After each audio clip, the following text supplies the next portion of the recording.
¿No, profe? Perfecto. Entonces, esta clase vamos a continuar viendo sistema digestivo. Entonces, los estudios o el sistema gastrointestinal estudiado con isótopos radioactivos, ¿qué nos va a permitir? Nos va a permitir entregar y poder visualizar imágenes funcionales, pero no invasivas. Por tanto, se va a poder cuantificar muchas de las funciones gastrointestinales que existen. Ya son estudios no invasivos. Acá claramente, como vamos a estudiar el tubo digestivo, ¿cómo vamos a tener que administrar el radiofármaco? Vía oral. Vía oral, perfecto. ¿Y qué mecanismo de localización? Piensen ustedes, vamos a estudiar un tubo, va a pasar, va a llegar el radiofármaco ahí. ¿Cómo se va a llamar?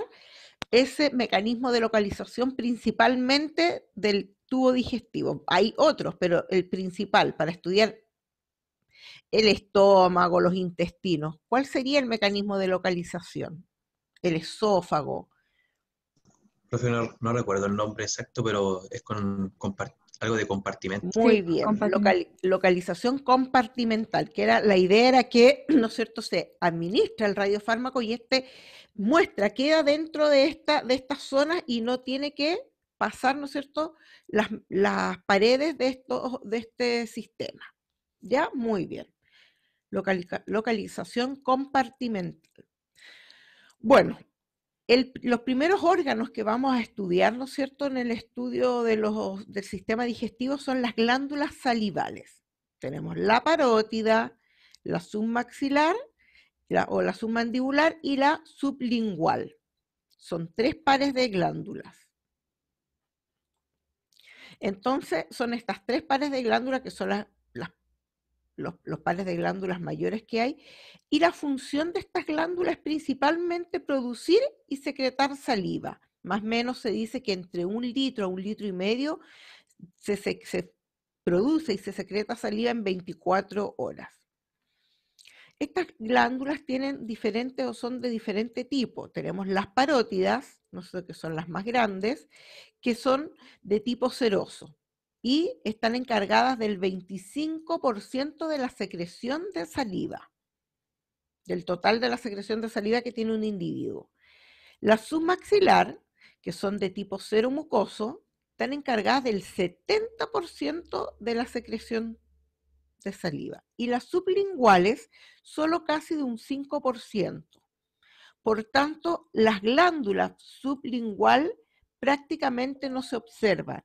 En muy pocos pacientes se observan las sublingual. Las principales que se observan, y uno dice, ¿y cuáles son las que estudian en realidad con este examen de cintigrama de glándulas salivales? Son la parótida y la submandibular o submaxilar, por el porcentaje de producción y de secreción de saliva, 70 y 25. Por tanto, las submaxilares no se observan. Bueno, el estudio de glándulas salivales, acá sí, el radiofármaco que utiliza, ¿cuál podrá ser? Piensen de lo que ya saben ustedes. ¿Quién se distribuye? Su biodistribución es ¿Ignacio?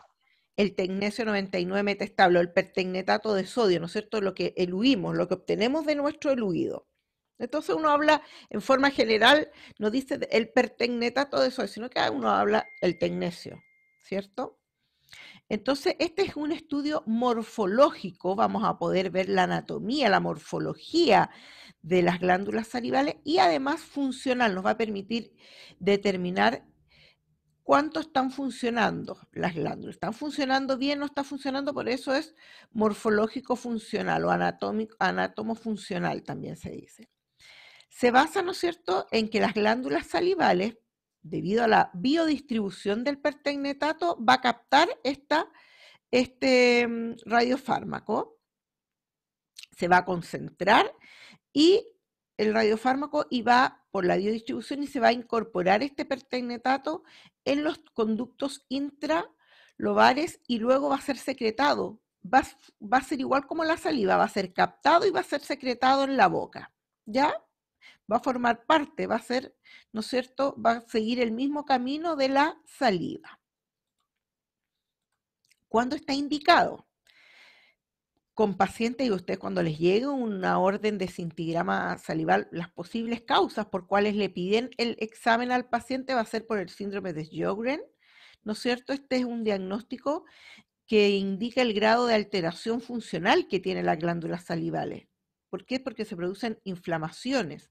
Es una enfermedad de tipo sistémico y lo que produce es resequedad en los pacientes. Entonces son pacientes que van a indicar, ¿no es cierto?, que cuando uno les hace la anamnesis para hacer el estudio va a indicar que tiene la boca seca, a pesar de que uno ya al leer síndrome de Sjögren ya tiene claro cuáles son los patrones que va a tener ese paciente, pero igual uno le consulta al paciente, porque pueden haber también otra indicación, obstrucción de los ductos salivales. Entonces yo voy a poder cuantificar la repercusión que tiene sobre la funcionalidad de la glándula esta obstrucción de los conductos, o porque hay detección de lesiones que ocupan estos espacios intraglandulares, algún quiste, qué sé yo. También hay tumor de las glándulas salivales y acá con este estudio podemos diagnosticar, ¿no es cierto? Podemos hacer el diagnóstico diferencial entre tumores diferenciados, o sea, aquellos que conservan la función de la glándula y los que no, las que, ¿no es cierto?, destruyen o disminuyen la función de la glándula. ¿Ya? Principalmente los dos primeros son los más comunes, yo diría el síndrome de Sjögren. Bueno, ya teniendo claro esta primera parte, podemos decir que ya en lo que es el procedimiento propiamente tal, en el protocolo, el paciente requiere de un ayuno de unas 4 horas, así que principalmente uno le dice, venga, dependiendo de la hora, si está citado a las 12, uno le dice a las 8 de la mañana la última vez que usted podría comer, y si están citados temprano, desde la noche anterior. Y el radiofármaco es el pertecnetato de sodio, ¿ya?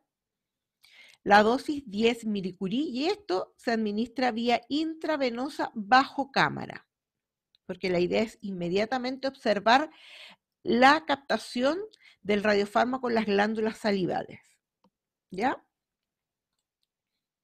Esta es glándula salival, por eso es intravenoso, porque no forma parte en sí del conducto del tubo digestivo. Ya, la adquisición es una adquisición dinámica, ¿no es cierto? Vamos a administrar el radiofármaco bajo cámara e inmediatamente vamos a comenzar la adquisición del estudio. El paciente va a estar en decúbito supino y vamos a poner el detector sobre más o menos el nivel del cuello un poquito más elevado. El tema es que lo importante es que queden las glándulas salivales dentro más o menos en el centro del campo. Y es un estudio que dura 30 minutos y hacemos 15 frames de 2 minutos, por eso dice una imagen o un frame, que en realidad es lo correcto, un frame de 120 segundos, porque acuérdense que yo les explicaba que la parte de adquisición, el computador de adquisición, el programa de adquisición está en segundos, por eso si son 2 minutos yo lo debo considerar en segundos, por eso son 120 segundos que serían los 2 minutos y durante 30 minutos, pero son 15 frames de 2 segundos, de 2 minutos, perdón, cada uno. ¿Qué es lo importante en este estudio? Yo ubico el detector sobre la parte del cuello del paciente, ya le pongo la vía, administro la dosis y comienzo la adquisición. Y acá debo generar un estímulo en el paciente para que haya una secreción, así como rápido, desde las glándulas salivales hacia la cavidad bucal. Por tanto, le voy a dar un estímulo ácido al paciente. Y para eso se exprime, ¿no es cierto?, juguito de limón se obtiene y se saca en una jeringa 3 cc, ¿ya? O 3 ml. Y eso lo tengo reservado. Más o menos en el frame 12, que son los 24 minutos, o a veces lo hacen en el frame 10, en el frame 11, ahí depende de cómo lo tiene establecido el servicio, pero más o menos es entre los 20 a 24 minutos, se le da a este paciente el estímulo ácido. Ojo, el estímulo ácido se le va a dar al paciente siempre bajo cámara, yo no dejo de adquirir. Por tanto, yo antes de comenzar el estudio al paciente, Le voy a indicar, bueno, que le vamos a poner una vía por la cual vamos a administrar el radiofármaco, pero a la vez, en algún momento del examen, yo le voy a acercar como una cañita, que en realidad lo que utilizamos es la manguera de la llave de 3 pasos, perdón, de la mariposa, que la corto la parte de la jeringa. La parte que corté en la jeringa es la que le voy a introducir en la boca al paciente, y por la parte, ¿no es cierto?, donde va firmado la jeringa o la llave de 3 pasos, ahí engancho la jeringa con los 3 cc, sin aguja por supuesto, con los 3 cc del jugo de limón. Y yo le voy a indicar al paciente que yo le voy a acercar a su boca esta manguerita, pero él no debe mover la cabeza, él siempre debe permanecer de frente mirando el detector, tal como yo se le hiperextiendo un poquito el cuello al paciente y ahí se ubica el detector, ¿no es cierto?, para que quede bien el campo de visión de las glándulas salivales. Por eso es importante darle esta indicación al paciente previo, porque si yo sin indicarle le voy a dar le pongo nomás la mariposa, la manguera de la mariposa, vamos a esperar que el paciente va a mover el cuello y ahí ya no nos va a servir el estudio, porque va a ver, se van a correr, ¿no es cierto?, las glándulas salivales, porque después yo debo cuantificar este estudio, debo generar ROI. Entonces, si mueve el cuello, me van a quedar los ROI no bien puesto. Por eso es importante que el paciente no mueva la cabeza. Por eso las indicaciones previas. ¿Ya? ¿Se entiende, chicos? Profe, no escuché la verdad a qué se asociaba el estímulo con el ácido. O sea, ¿cuál es la finalidad del? Del estímulo ácido, les dije, porque es para que secreten la saliva. Hay que estimular la secreción de saliva. Ah, profe, ahí lo entendí. Gracias. ¿Ya? Yo debo estimular que la saliva, ¿no es cierto?, la cual está con pertecnetato debido, ¿no es cierto?, a la biodistribución, pase a la cavidad bucal, y ahí yo poder evaluar la función de la glándula salival, si están secretando bien, si no está secretando bien, y ahí uno de acuerdo, ¿no es cierto?, a lo que observa, está produciendo más, menos, cuál glándula está funcionando o están todas bien, etcétera. Ya lo vamos a ver en las imágenes. Entonces, una vez que yo termino esta adquisición, bueno, le saco la vía al paciente, lo levanto y voy al procesamiento. Y acá principalmente lo que es como la forma de procesar este estudio es cuantificando la información que me está entregando la captación de las distintas glándulas salivales. Para eso, lo que yo debo hacer es generar ROID, o sea, curvas de actividad versus tiempo en estas áreas, o sea, parótida derecha, parótida izquierda, submaxilar derecha, submaxilar izquierda. ¿Ya? Yo lo voy a cuantificar. Entonces, acá yo tengo las glándulas salivales, las parótidas, no se observa muy bien en esta imagen, pero hay otra que sí, o la vamos a ver bien en el laboratorio, las parótidas y las submaxilares. Recuerden que las sublinguales no se observan, entonces uno va al procesamiento de ROI y hace un ROI alrededor de la parótida derecha, ROI, y te va indicando ya, genera el ROI en la parótida izquierda, genera el ROI en la parótida izquierda, la submaxilar derecha, la submaxilar izquierda, enter, y me va a generar estas curvas. Si ustedes se fijan acá tengo un display de las imágenes, ya vamos a verlo más grandecito. Acá en estas primeras todavía no hay una buena captación a nivel de las glándulas salivales, y acá a medida vamos viendo que va captando submaxilares, parótidas, submaxilares, esas dos de ahí abajito. Esto no, esto es, ¿qué podrá hacer esto? Que ya lo vimos. Tiroides. La tiroides, muy bien. Esa es la parótida ahí, y aquí abajito la submaxilar, de ambos lados. Y me genera esta curva que me está indicando a medida que va captando, va llegando el radiofármaco, acá es de uni, de la derecha y de la izquierda, va llegando el radiofármaco a la glándula parótida, tanto derecha como izquierda, llega un pic, acá lo más probable es que se dio el estímulo ácido y hay secreción.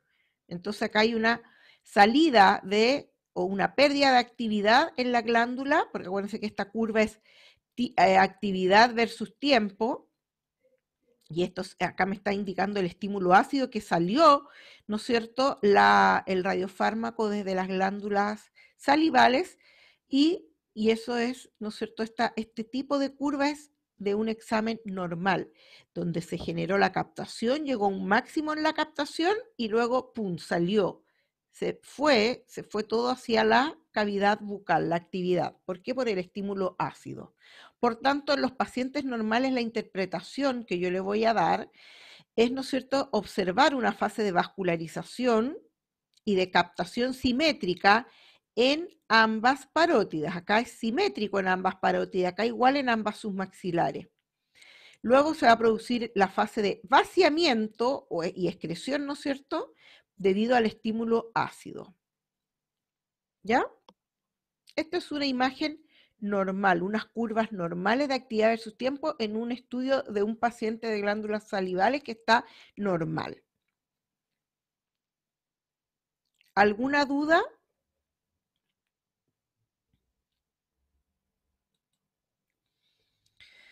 Seguimos entonces. Entonces, cualquier alteración, ¿no? ¿Alguien iba a hablar? ¿No? Ya. Cualquier, No, profe, todo bien. ya.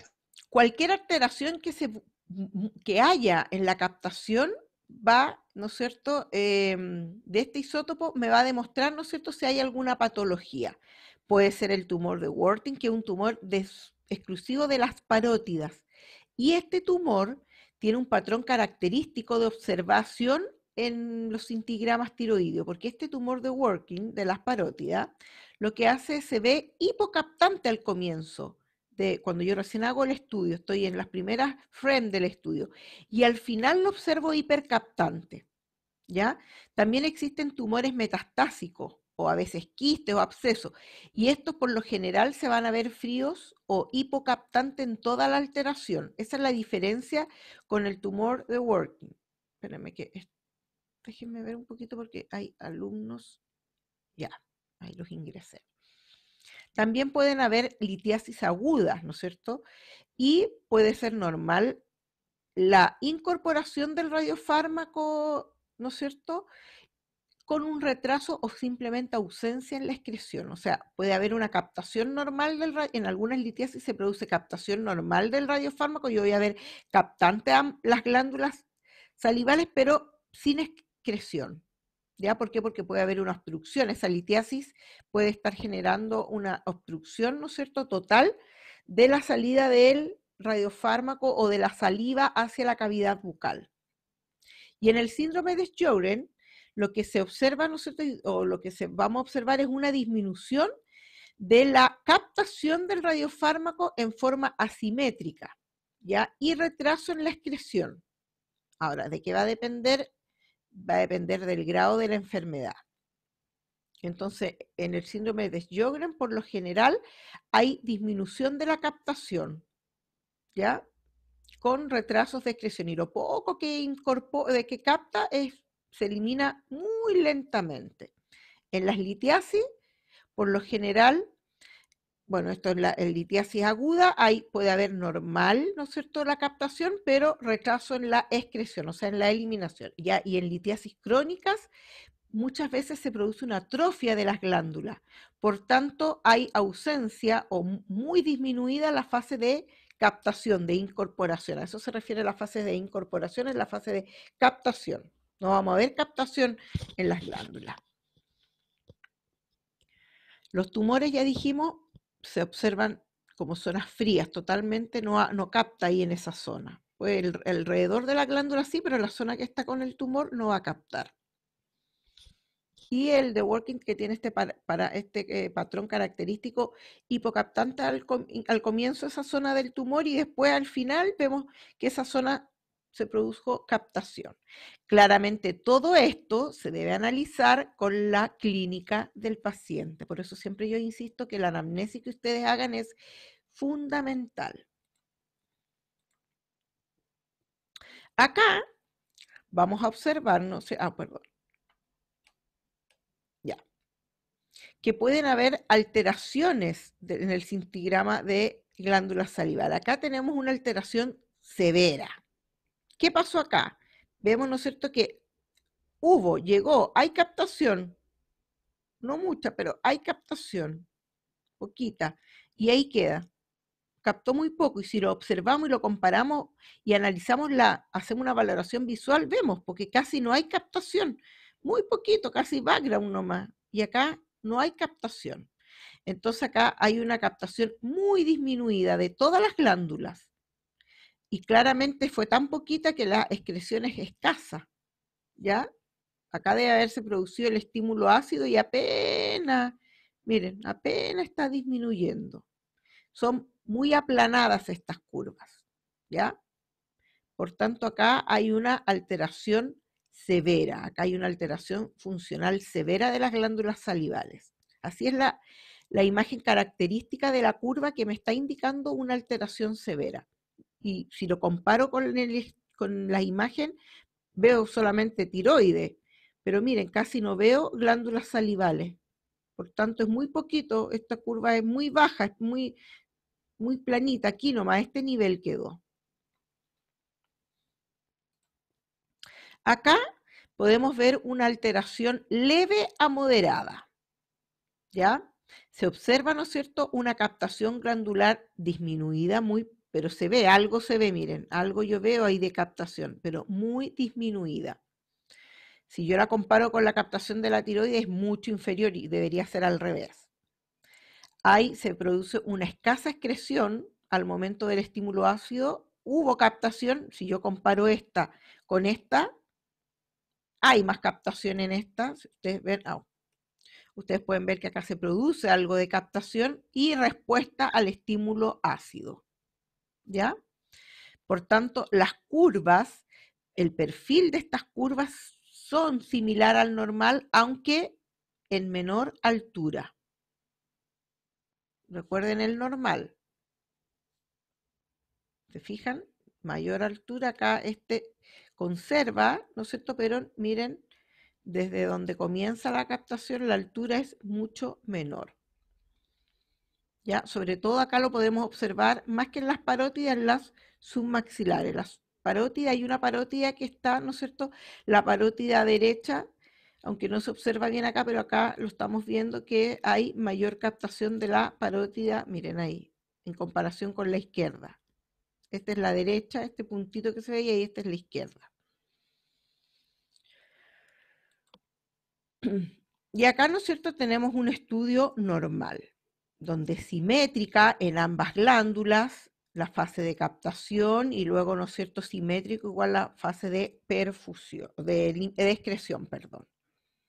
Ya, estos son los patrones de las curvas que me indica una función glandular normal, leve a moderada y severa, con un daño severo. Acá son las parótidas, estas que observo acá, parótidas submaxilares. Y esto es tiroides. Las sublinguales cuando se llegan a observar, pero que prácticamente no se observan en esta zona. Ahora, analicemos acá. Espérenme, déjenme ver algo. Ah, no, sí, está bien. Perdón. Analicemos acá. Acá yo observo captación. Bueno, acá recién está el radiofármaco, se administró recién, entonces acá recién ya empiezo a ver captación. Parótida derecha, parótida izquierda, su maxilar derecha, su maxilar izquierda. Y a medida que va pasando el tiempo, son frames de 2 minutos cada uno, voy viendo, ¿no es cierto?, que la captación va aumentando. Miren, captación en las parótidas, en las submaxilares. ¿Qué pasa acá? ¿Dónde veo la captación? En ¿Quién la me boca con la podría...? descarga. Muy bien, acá, ¿no es cierto? Esto es la cavidad bucal. Acá ya, ¿por qué? Porque el estímulo ácido produjo, ¿no es cierto?, la excreción del radiofármaco hacia la boca. Y acá yo puedo observar que, miren, hay una excreción completa prácticamente del radiofármaco. Como el radiofármaco queda circulante, si dejo pasar tiempo, voy a ver que de nuevo empieza a haber captación, ¿sí? Por eso acá se ve como que la curva de nuevo va, pero a mí esta primera parte es lo que yo evalúo. ¿Ya? Claro, el estudio, es súper entretenido este examen. A mí me encanta. Sí, profe, todo claro. Perfecto. Otro estudio que se hace en sistema digestivo es la motilidad esofágica. Y el estudio de motilidad esofágico, como su nombre lo dice, lo que voy a evaluar es la motilidad del esófago. Es un estudio bien breve y la utilidad que tiene me permite detectar anomalías anátomo-funcionales del esófago. Por ejemplo, cuando hay dolor para deglutir, para tragar, ¿no es cierto? Y a veces en paciente con disfagia, que es el síntoma principal cuando hay alguna alteración del esófago. Esta disfagia, se produce disfagia, el paciente presenta disfagia. ¿Y qué es? Es un dolor al deglutir. ¿Qué es deglutir? Tragar, ¿ya? Me imagino que se acordaban eso de fisiología, etcétera. Entonces, yo voy a estudiar la motilidad y vaciamiento esofágico, o sea, el paso del bolo alimenticio por el esófago y una vez ya que se va a vaciar, cuando pasa hacia el estómago. Entonces, para realizar este estudio, lo que se debe hacer es administrar vía oral al paciente el radiofármaco. Y el radiofármaco que utilizamos es ¿cuál piensan ustedes que se puede utilizar? ¿Qué tipo de radiofármaco? ¿Será acuoso?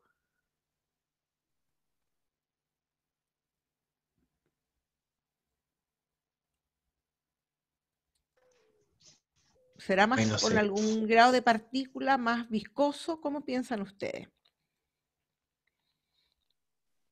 Bueno, este Con poquita radiofármaco, viscosidad para que facilite el movimiento peristáltico muy bien, para ello, ¿no es y cierto? pueda descender. Sí, el radiofármaco es como viscoso y se llama sulfuro de coloide.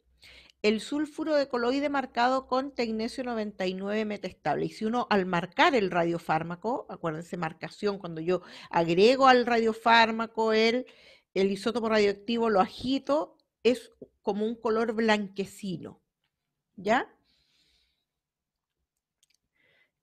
Bueno, para ello nosotros vamos a administrar este radiofármaco vía oral y vamos a registrar imágenes que van a determinar o van a registrar o detectar el paso desde la cavidad bucal, pasando por el esófago hasta el estómago.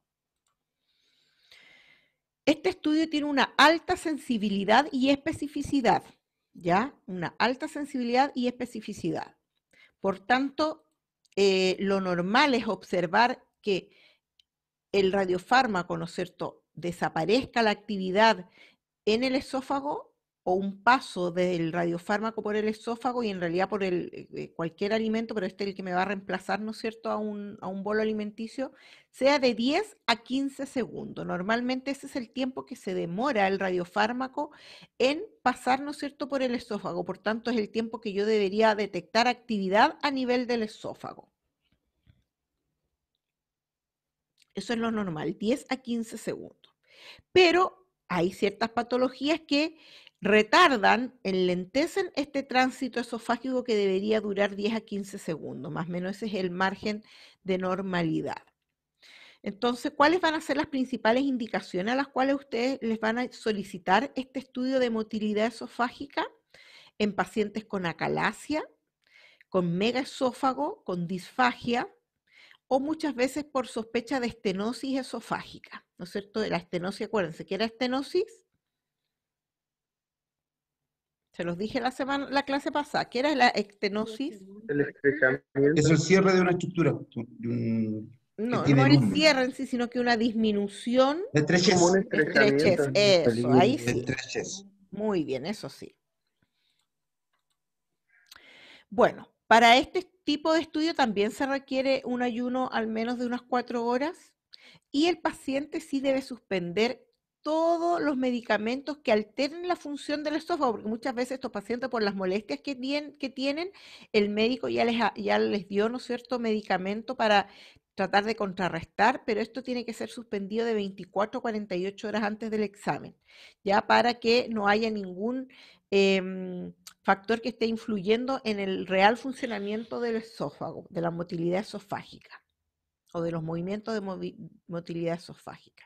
Entonces, como ya les había mencionado, el radiofármaco es el sulfuro de coloide marcado con tecnesio 99 metestable. Y acá este estudio se da en bolos, o sea, en el fondo yo tomo tres estudios en sí. Lo que tengo que preparar es 3 bolos, o sea, 3 jeringas con 1 milicurí del radiofármaco, cada una en una jeringa de 10 ml. Entonces yo saco el milicurí que yo necesite y lo mido en mi activímetro, 1 milicurí, y lo completo ese fármaco con 10 ml hasta 10 ml. ¿Y con qué lo completo? Con agua. Después, y así preparo 3 jeringas, ¿ya? Entonces, ¿qué se hace acá? Lo que hago es que yo siento al paciente en una silla, Profe, dígame, ¿sí? ¿y qué pasa si el paciente me lo vomita? No, bueno, si te lo vomita no se puede, se trata de hacer otro intento y si no, no se puede nomás realizar el examen. Pero nunca me pasó. Ya, pero claro, puede haber que en algún momento si el paciente te vomita, bueno, lo primero, si te lo vomita, hay que cercar inmediatamente el área porque está todo contaminado. Ideal, uno protege el detector siempre con este tipo de exámenes, ponerle algo al detector para que no se contamine. Tratas de hacer otro intento y si no, no se puede nomás realizar el examen. Pasa muchas veces y a veces no puedes realizar el examen porque el paciente no, trataste de administrarle la dosis cuando por ejemplo vía intravenosa y no hubo caso y no se puede nomás. Lo importante acá es que tienes que cercar el área porque va a estar contaminado. Igual que como cualquier examen, si no se puede realizar, no se puede realizar nomás. Uno hace todos los intentos, pero si por ese motivo no se puede nomás. ¿Ya? Bueno, entonces uno prepara Ya, profe. 3 jeringas, estos 3 bolos. Lo importante acá es que como es radioactivo hay que utilizar después todas las medidas que después ya tenemos una sesión donde vamos a explicar, ¿no es cierto?, las emergencias que se producen, cómo limpiar, desde dónde hasta dónde se limpia, etcétera. Está dentro de lo que vamos a ver también acá en las cátedras. Entonces le vamos a explicar el procedimiento al paciente en forma detallada y lo que se le va a hacer al paciente o lo que uno hace es que lo tiene sentadito, ¿no es cierto?, o parado, con el detector delante sobre el cuello, más o menos desde la nariz hacia abajo, y se le explica al paciente que yo le voy a introducir con esta jeringa esta sustancia, pero él lo tiene que permanecer en la boca, una vez que yo se la administro, no la tiene que ir tragando, sino que la permanece en la boca hasta que yo le dé la indicación trague, ¿ya? Eso es súper importante. Y al tragar, traga y no vuelve a hacer que trague y como que vuelva a tragar saliva, no. Mantiene en la boca lo que yo le estoy dando cuando yo le doy la indicación de tragar, que al yo indicarle tragar también voy a empezar a hacer la adquisición, voy a ver esta bajada, ¿no es cierto?, por el detector, me va a marcar el esófago, voy a ver la bajada y ahí se acabó la primera deglución. ¿Ya?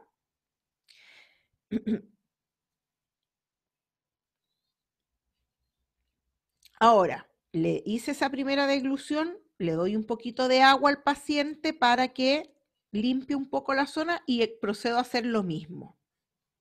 Le doy la segunda deglución, que lo mantenga el radiofármaco en la boca, le doy el inicio a la adquisición, trague, le digo al paciente, el paciente traga, le vuelvo a dar agua para que limpie la boca y entonces en el fondo lo que voy a obtener son 3 adquisiciones de cada uno de los bolos.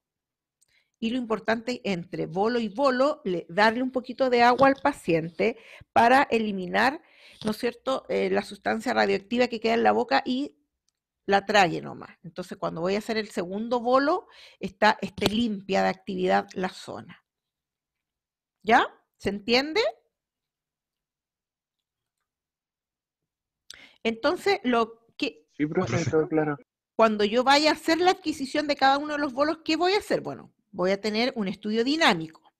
Entonces, ya el paciente tiene en la boca el radiofármaco, yo ya tengo listo mi estudio dinámico que va a consistir en un frame de 0,5 o 1 segundo cada uno por 30 a 50 segundos. O sea, si hago 30 frames de 1 segundo cada uno, perfecto.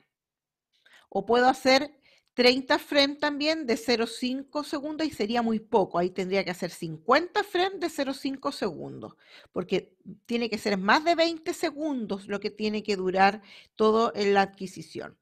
Por lo general se hacen 30, 40 o 50 frames de 1 segundo o 60 frames de 0,5 segundos, ¿ya? Ahora, la adquisición voy a tomar 2 estudios de cúbito y un estudio de pie. El primer estudio lo hago de pie, o sea, la primera deglución de pie o las 2 primeras en decúbito y la tercera de pie, el orden no altera, ¿ya? Pero sí el detector me tiene que abarcar desde más o menos la nariz, ¿no es cierto?, sobre la boca hasta que llegue al estómago, ¿ya? Todo más o menos es el detector. Es un estudio dinámico, entonces, que vamos a poner, por ejemplo, 0,5 segundos cada frame y vamos a hacer 50 frames de 0,5 segundos, por ejemplo, o 30 frames de 1 segundo, ¿ya? Pero yo prefiero siempre de 0,5 segundos porque es más el detalle de la información que me va a entregar. Lo importante sí es que la adquisición son 2 en decúbito y 1 de pie. Si el paciente lo paro, roto el detector y se lo pongo apegado, ¿no es cierto? Aquí está. Después acuesto al paciente, roto de nuevo el detector y se lo pongo a la misma altura. Y acá es lo que voy a observar. Esto acá me está observando la bajada, miren, hasta que llega completamente al estómago. Este, según lo que observan ustedes acá, ¿será el primer bolo o ya el segundo o el tercero? ¿Qué creen ustedes si analizan esa imagen? Ya los últimos bolos. O el segundo o el tercero, ¿no es cierto? ¿Por qué? Porque ya veo actividad en el estómago, ya hubo un primer bolo, ¿sí? Por eso estoy viendo actividad en el estómago. Todo esto es un bolo. Acá el paciente lo tragó y empezó la adquisición. Y ahí está bajando. ¿Ven? Ahí ya va quedando menos ahí nomás, ya esto ya ha ido pasando. Hasta que finalmente queda ahí todavía y acá ya se perdió ya actividad del esófago. Bueno, ¿cómo analizo? Bueno, lo analizo en forma visual, pero además debo cuantificar este estudio. Por tanto, lo que voy a generar acá son ROID. ROID, ¿Así? perdón, dígame. ¿Los 12 frames serían un bolo? ¿Cómo? Esta imagen, en los 12 frames serían un bolo. Es un solo bolo, claro. Voy a tener 3 estudios. Y cada estudio yo lo puedo poner, por ejemplo, a decir 0,5, cada frame de 0,5 segundos y voy a hacer 50 frames. O sea, voy a obtener 50 frames de 0,5 segundos. Lo que pasa es que acá, para hacer estas, después uno para procesar muchas veces hace sumatoria de las imágenes, para no entregar un estudio con tanta imagen. Ya a veces uno hace sumatoria, pero cada uno de estos es un bolo. Este va a ser un bolo y ahí uno pone primer bolo, después segundo bolo, tercer bolo. Porque cada bolo va a ser una adquisición completa. Por ejemplo, 50 frames de 0,5 segundos o 30 frames de 1 segundo. Terminé esa adquisición, le doy agua al paciente, le vuelvo a poner a administrar el radiofármaco que lo mantenga en la boca, le digo, trague, aprieto enter y ahí hago una segunda adquisición. Por eso le decía, son 3 bolos que preparo, 3 jeringas. En el fondo voy a tener 3 adquisiciones para este paciente. ¿Sí? ¿Se entendió, hija? Sí, gracias. Ya. Entonces, lo que voy a hacer ahora en cada uno de las adquisiciones que hice, voy a cuantificar este estudio. ¿Y cómo lo cuantifico? Uno cuantifica como en medicina nuclear haciendo curvas. Actividad versus tiempo. Entonces, lo que hago acá es, genero primero un ROI grande que abarque todo el esófago. Después hago 3 ROI del tercio superior, tercio medio y tercio inferior. Enter y me va a generar las curvas. Ahí están los ROI que hice. Retrocedamos. hago ROI del tercio superior, me quedo medio corrido, del tercio medio, del tercio inferior y del esófago completo. O puedo partir con el ROI del esófago completo primero y después los tercios. ¿Ya? Eso es lo que hago. En el computador de procesamiento, donde me va a indicar, ¿no es cierto?, que va a sumar todas las imágenes. Esta imagen, cuando son dinámicos, te hace primero como un cine. Entonces ahí voy a tener todas las imágenes en esta zona, y este ROI no es solamente de este frame, sino que en los ROI abarca a todos los frames. ¿Ya? La curva que te muestra es de ese ROI, pero en todo el examen, en todos los frames. Acá tengo otro examen, ¿no es cierto? Acá claramente estamos viendo que este será el primer bolo o el segundo bolo, o el tercer bolo podría ser. El primero. El primero, Primero ¿no no es veo cierto? nada en el estómago. Claro, porque acá está en la boca, el paciente lo tiene retenido en la boca. Yo hago enter, comienza la adquisición y digo ya, trague, y ahí empieza, y aquí tragó, y acá empieza la motilidad, la bajada del radiofármaco hacia el estómago finalmente. Y ahí está hacia el estómago. ¿Sí? Entonces esto es lo que yo observo. Esta alza, ahí llegó un pic y baja. ¿Ya? Acá estaba en el estómago, y después lo que hago es vengo y hago un ROI, no en la boca, por supuesto, sino que por debajo de la boca. El ROI del esófago y después los tercios. ¿Ya? Acá igual. Miren, acá este paciente es con acalasia. Entonces como hay una dilatación acá en esta zona del esófago, ahí queda retenido, ¿no es cierto? Porque está aumentado ahí. ¿Por qué? Porque se produce una estrechez aquí en el paso hacia el estómago, y acá queda retenido. Miren, acá llevo ya 2 minutos y todavía está a nivel del esófago el radiofármaco. ¿Ya? Acá se hizo una sumatoria de imagen, porque si no tendríamos un display de imagen. Entonces acá los primeros 10 segundos, los primeros 20 segundos, recién algo veo. Miren. ¿Ya? Acá hay un enlentecimiento del tránsito esofágico.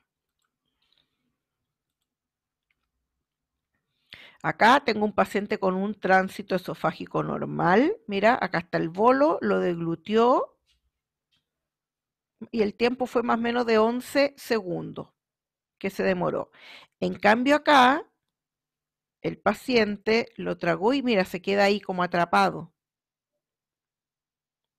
¿Ya? Acá hay 2 ejemplos de exámenes.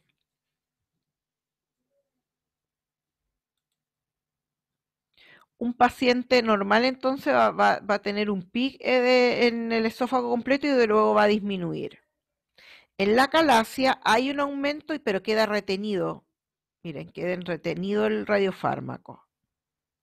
No se eliminó completamente, no salió completamente, sino que quedó, y por lo general esto es a nivel del tercio inferior, que queda ahí retenido. Y cuando hay espasmo esofágico, la curva va a ser así, por los espasmos que se producen. Esta es una curva normal, ¿no es cierto?, con eliminación del radiofármaco.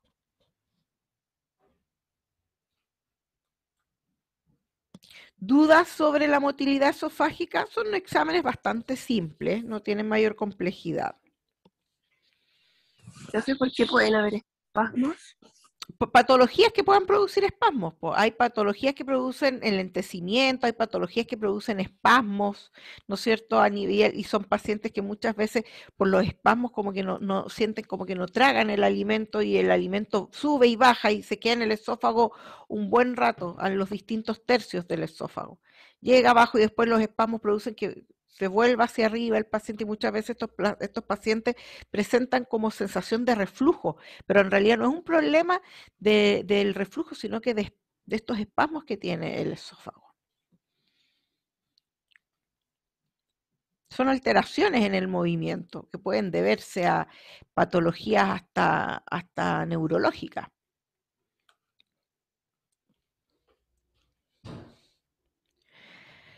Bueno, Y el último estudio que vamos a ver de esta primera parte del sistema digestivo es el reflujo gastroesofágico.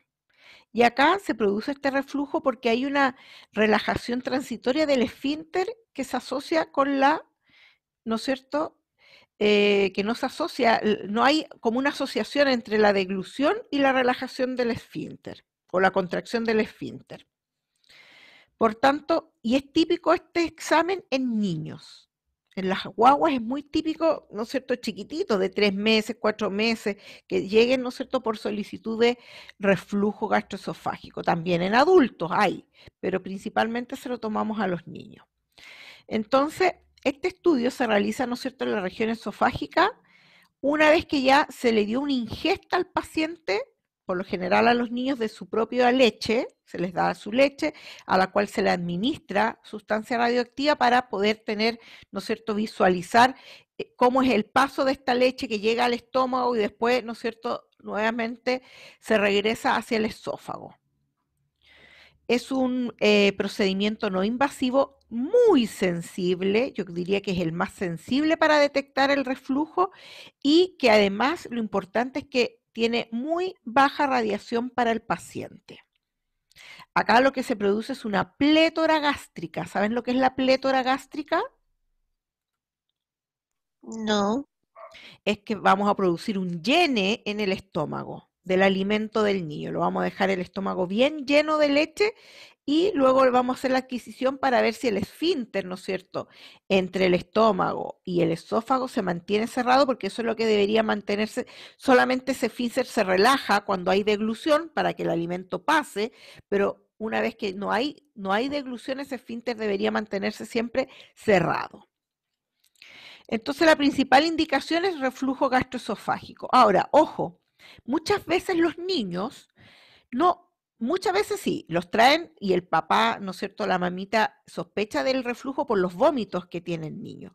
Pero muchas veces ese reflujo no se hace evidente porque no hay vómito, porque el niño no vomita, porque es un reflujo que llega hasta cierta parte del esófago nomás, o porque si es que sube el niño lo aspira.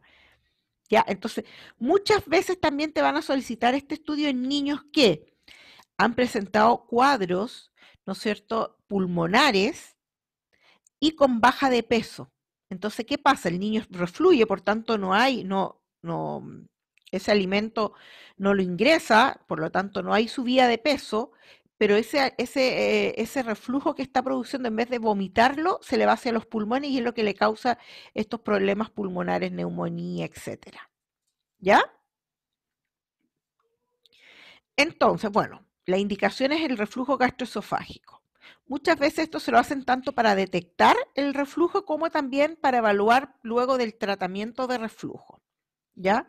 Porque en el fondo lo que hay es una incompetencia del esfínter esofágico inferior. También a veces se produce esta anomalía por pérdida del ángulo de His, ¿no es cierto?, que es el ángulo, ¿no es cierto?, de esófago con el estómago.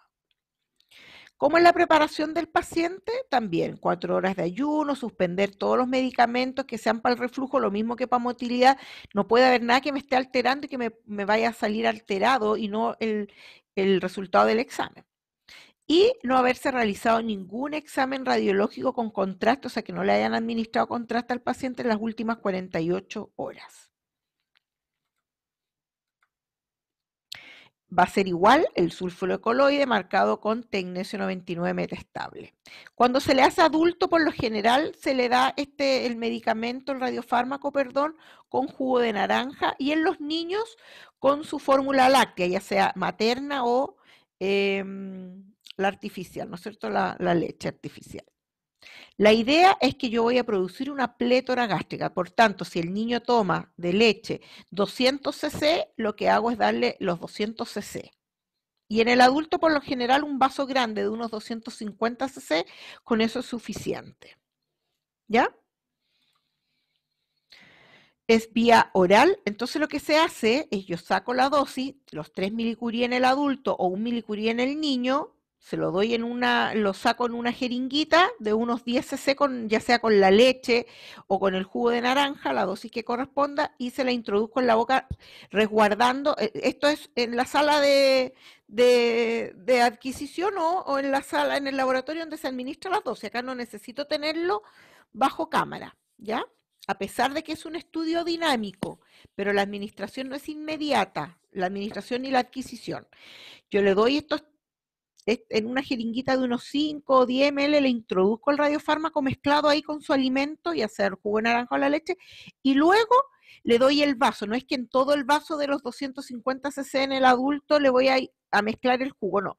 Se lo doy en una dosis pequeña primero y luego que detrás que se tome inmediatamente este vaso. Lo mismo en el niño. Le doy en una jeringuita la dosis, en unos 5 o 10 cc, la dosis con la leche, la dosis del radiofármaco, y luego darle la mamadera. Por eso es importante, sobre todo en los niños, el ayuno, para que el niño venga con hambre y tome toda su fórmula láctea y se genere esta plétora gástrica. En el adulto es más fácil porque obligado se lo va a tomar igual, los niños más grandes, pero en las guaguas, si la guagua lo alimentaron poco tiempo atrás, no va a tener hambre y no va a tomar la leche. Por eso es importante. Las guaguas a veces llegan, pero llorando, berrinche, porque la mamá está desesperada porque ya le tocó hace 1 hora la leche y la idea es generar ese apetito para que tome toda la fórmula láctea o la leche materna, que ahí uno le pide a la mamá que se saque leche y la traiga en una mamadera. ¿Ya? Entonces, una vez que uno le administró el radiofármaco y además generó la plétora gástrica, uno ahí, que no, ojalá que sea rápido generar la plétora gástrica, o sea, que tome todo el alimento, lo llevo al equipo. Y lo vamos a acostar al niño, lo vamos a amarrar bien, a los niños se los amarra bien, ¿no es cierto? Se los enlula bien. Le voy a poner el detector sobre entre la boquita y el pecho, ¿no es cierto? Se les pone una mascarilla al adulto, al niño, por si tienen un episodio de reflujo que vaya a causar vómito para que no contamine la zona. Y se comienza la adquisición. Ahora, como yo les explicaba, muchas veces en los niños que vienen por posible, ¿no es cierto?, que haya habido absorción, ¿no es cierto?, que el niño haya el vómito, en vez de expulsarlo, se lo trague, ¿no es cierto?, o se vaya hacia los pulmones. Ahí además se hace una imagen tardía a nivel del tórax para ver, ¿no es cierto?, si hubo broncoaspiración. ¿Y cómo voy a observar esto? Porque si yo tomo una imagen hacia el tórax, voy a ver captación del radiofármaco a nivel del tórax. ¿Ya? Y esto este estudio se denomina reflujo gastrointestinal con aspiración pulmonar. Y ahí uno hace un control al nivel de los pulmones a las 2 y a las 24 horas. Solamente se pone el detector sobre el tórax del niño y se observa si hay aspiración o no. Aparte del estudio de reflujo gastroesofágico, eso se los dejo como algo extra. Bueno, ¿qué pasa con la adquisición propiamente tal del reflujo gastroesofágico? Una vez que ya se generó la plétora gástrica, paso al niño, que se le cambia toda la ropita por si es que durante estuvo afuera, después que comió, devolvió algo de comida, entonces hay que cambiarle toda la ropa para que no haya contaminación y no haya captaciones que no corresponden. Y pongo al paciente en la camilla en decúbito supino, le pongo la mascarilla y pongo el detector sobre el área de interés, que tiene que ser desde la boca, ¿no es cierto?, hacia abajo todo el tórax, hacia el estómago en realidad. Debo ver en la parte inferior del detector el estómago. Y comienzo la adquisición. Este estudio dura 40 minutos y voy a hacer frame de 10 segundos durante 40 minutos. ¿Ya? Son más o menos 240 frames de 10 segundos cada uno. Pero en los primeros 2 frames voy a preparar una pepita. ¿Se acuerdan que hablamos de las pepitas en el cintigrama tiroideo? ¿Lo recuerdan? Sí, profe, en el marcador. Sí, profe. Entonces esta pepita se la voy a poner en los primeros 2 frames, o sea, durante los primeros 20 segundos a nivel del cartílago cricoides al paciente para determinar bien desde dónde viene el esófago. ¿Ya? Ya lo van a ver en la imagen. Y voy a hacer una adquisición de frame de 10 segundos por 40 minutos. Eso más o menos son 240 frames de 10 segundos cada uno. Ahora, acá se realizan maniobras. Claramente en las guaguas yo no le puedo decir a una guagua de 3 meses a los 10 minutos tose, puje, no. Esto ya cuando tienen conciencia uno hace maniobras a los 10 y a los 15 minutos que el paciente tosa y a los 20 y a los 25 minutos que el paciente puje. Se hacen en estos distintos tiempos estas dos maniobras. En las primeras dos toser para ayudar o estimular que se produzca un reflujo. Ya si el paciente tiene posibilidad de hacer reflujo con estas maniobras, uno lo estimula, si no, no nomás. Entonces, una vez que finaliza el estudio, ya terminaron los 240 frames, lo que se hace en caso que se pueda, en los niños no se puede, por eso se marca con una pepita el cartílago cricoide, pero en los pacientes ya niños más grandes o adultos, hago como un solo estudio, es como una motilidad esofágica, hago lo mismo. ¿Para qué? Para marcar el esófago. ¿Ya? Aparte, termino, se acaba de la adquisición del reflujo, los 240 frames, y hago un pequeño estudio de 15 segundos, o sea, 15 frames de 1 segundo cada uno para marcar el esófago. Y ahí le doy un poquito de dosis, ¿no es cierto?, de 1 milicurie al paciente en un radiofármaco que trague y ahí me va a quedar marcado el esófago que me va a servir de guía para después yo generar los ROI a nivel del esófago, ¿ya? Para observar si hay o no episodios de reflujo. ¿Por qué? Porque una vez que yo termino esta adquisición, lo que hago igual es generar ROI o curvas en las zonas de interés. O sea, entre el esófago, ¿no es cierto?, cuantifico la actividad en el esófago para ver si hubo paso desde el estómago hacia el esófago. Ejemplo. Perdón. Acá tengo bueno, hay en estudios, por ejemplo en este, que yo en los primeros ROI observo claramente solo el estómago. En el campo de detección, en la parte inferior, media inferior, se pone el estómago. Y acá claramente puedo ver los episodios de reflujo. ¿Tan claro? ¿Sí o no? Sí, profe. Acá se observan los episodios de reflujo. ¿Por qué? Porque acá está la adquisición, donde dejo al estómago en el tercio bajo del detector y voy observando, y acá un episodio de reflujo, claros estos episodios, pero a veces no quedan muy claros, y ahí igual yo tengo que generar, así como en el estudio de esófago, genero un ROI general y los tercios, para ver si hubo alza, ¿no es cierto?, de actividad a nivel del esófago. Acá claramente igual hay un estudio, este es un estudio, ¿no es cierto?, que es el cine de toda la adquisición, porque es un estudio dinámico, y acá en esta parte la paré, porque este es un estudio que yo hice, la paré y le saqué esta foto donde hay una alza de actividad a nivel del esófago. Esta es la boca, el estómago, y acá en un paciente normal yo debería ver solamente estómago, estómago, estómago.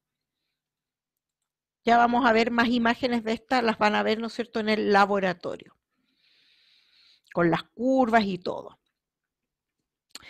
Eso sería esta primera parte, chicos, de cintigrama de sistema digestivo. ¿Dudas, consultas? Profe, la imagen que mostró recién de la que salía el estómago, tengo una duda, ¿cómo podría yo saber si en realidad fue generado por la bajada ¿cómo se llama esto?, del radiofármaco al estómago y no es reflujo? No sé si me entiendo. Sí, no, sí, O sea, te entiendo. Lo que pasa es que acá ya yo dejo limpia la zona cuando hago la adquisición, queda limpia, pues acuérdate que se le da el radiofármaco y después se toma todo este vaso de leche o de jugo, dependiendo si es niño o adulto, y ahí ya te limpia la zona. ahí está, se me había olvidado ese detalle. Profe. Claro, entonces acá queda todo en el estómago ya. Si hay actividad hacia arriba es porque es, y sobre todo, mira, pues acá estaba limpio, limpio, limpio, limpio, y acá un alza. O sea, si hubiese sido que quedó, desde el comienzo tú hubieses visto eso. ¿Sí o no? No puede aparecer profe, de la tiene nada. razón. Eso. Muchas gracias. Sí, todas las dudas. ¿Alguna otra duda? Yo, profe, Dígame. el paciente, para poder retirarse de la sala de medicina nuclear, ¿cuál debe ser su tasa como de actividad o de dosis mínima No, para lo que pasa poder que verificarse? Lo que pasa que estos estudios, ninguno supera, no, el paciente, claro, queda emitiendo radiación, pero las dosis que se les da, ninguna supera la actividad del paciente, la actividad normal. A diferencia, por ejemplo, cuando nosotros hablamos de los estudios no de los estudios, sino que de los tratamientos de yodo. Ahí es distinto, porque el paciente para darlo de alta después de un tratamiento de yodo, por lo menos debe tener o marcar 0,5 REM para que quede dado de alta. Pero estos exámenes, ninguno va a superar esa tasa. Entonces uno no le mide la tasa de dosis a estos Ah, ya, pacientes, porque las dosis son poquitas. Imagínate que acá le diste 3 milicurí, nada. exacto. Sí. Entonces Ah, acá sería solamente tú no mides al paciente. importante ¿Cuándo lo en mides? los exámenes de tratamiento. No, no exámenes, es un tratamiento, ese no es examen, acuérdate. En los Ah, ya, tratamientos de sí, yodo, verdad. ahí sí lo mides. Para que se vaya de alta, por lo menos el paciente tiene que tener 0,5 REM, que son como 5 milisievert, ¿no? Ya, Ahí sí tú mides, pero gracias. en los pacientes de diagnóstico, no, ninguno va, nada, te va a marcar nada. Tú no mides a los pacientes para que se puedan retirar, solamente le das las indicaciones. Manténgase desde este momento, desde que se le administró la dosis, por 6 horas alejado de mujeres embarazadas, niños pequeños. Si tiene en su casa 2 baños, trate de utilizar un baño exclusivo el día de hoy para usted, o si no, tire 2 veces la cadena, etcétera. No, trate de no estar en contacto estrecho si tiene con los hijos.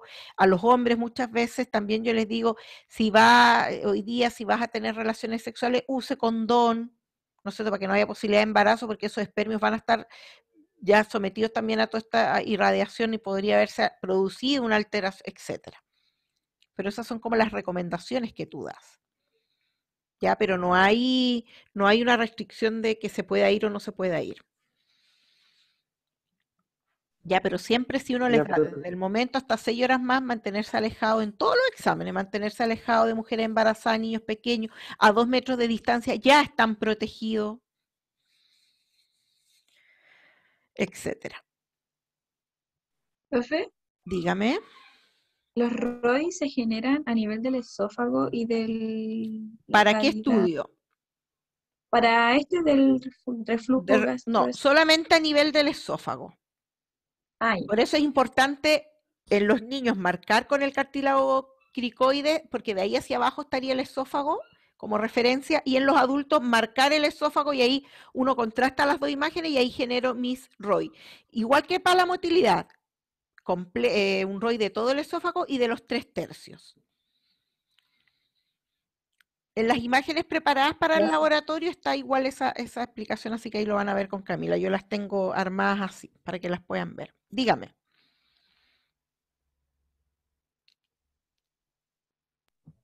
Profe, yo tenía una consulta, pero era más que nada respecto a la ficha que nos envió y que tanto usted como la profe Cami dijeron que iban a modificar. ¿Cómo? Sobre la ficha que